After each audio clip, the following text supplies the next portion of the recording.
ठीक है, दिखाई नहीं पड़ रहा ना। आजकल पूरे विश्व में प्राकृतिक चिकित्सा की धूम है। प्राकृतिक चिकित्सा का गुरु भारतवर्ष रहा है। जब कोई चिकित्सा नहीं थी, आज से 5000 साल पहले भी, तो हमारे ऋषि मुनि प्राकृतिक चिकित्सा के द्वारा लोगों का उपचार करते थे। धीमे धीमे जो जो समय बीतता गया, प्राकृतिक चिकित्सा विलुप्त होती चली गई और उसकी जगह होम्योपैथ, क्रमशः आयुर्वेदिक चिकित्सा, उसके बाद होम्योपैथ चिकित्सा और आज से 150-200 साल पहले एलोपैथ चिकित्सा जो विकसित हुई, उसने प्राकृतिक चिकित्सा को लगभग विलुप्त कर दिया। अब प्राकृतिक चिकित्सा पे जो वर्तमान में आज इस समय सरकार भारतवर्ष में चल रही है, उसने प्राकृतिक चिकित्सा पे बहुत ज़्यादा ध्यान दिया है। माननीय प्रधानमंत्री मोदी जी ने प्राकृतिक चिकित्सा को बहुत बढ़ावा दिया है और उन्होंने अपनी पुरानी जो ये पद्धति थी उसको जीवित करने के लिए प्रयास किया है।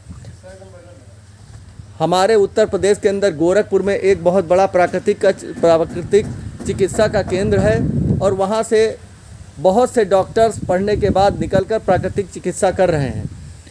आज गोरखपुर में रोज़ लगभग 500 पेशेंट आते हैं और आज तक वहाँ पर कोई प्राकृतिक चिकित्सा के दौरान कोई भी दुर्घटना, कोई भी कैजुअल्टी नहीं हुई है। ये एक प्राकृतिक चिकित्सा की बहुत बड़ी उपलब्धि है।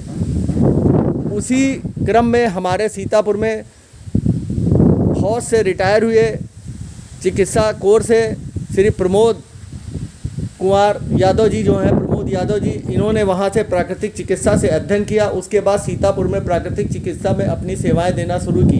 पूर्व में इन्होंने सीतापुर शहर में केशव ग्रीन सिटी में प्राकृतिक चिकित्सा से संबंधित लोगों को सेवाएं दी, लेकिन कुछ समय बीत जाने के बाद जगह का अभाव होने और कुछ अन्य बातों के कारण इन्होंने अपने गाँव में, यहाँ जमनोहा जो कि एलिया ब्लॉक में पड़ता है, यहाँ पर इनके अपने पैतृक निवास है, उस पर इन्होंने प्राकृतिक चिकित्सा की शुरुआत की। आज धीमे धीमे उनकी ख्याति बढ़ रही है और प्राकृतिक चिकित्सा के द्वारा बहुत लोगों को लाभ मिल रहा है। मैं आपसे प्रमोद जी ये जानना चाहता हूं कि प्राकृतिक चिकित्सा की प्रेरणा आपको कहां से मिली?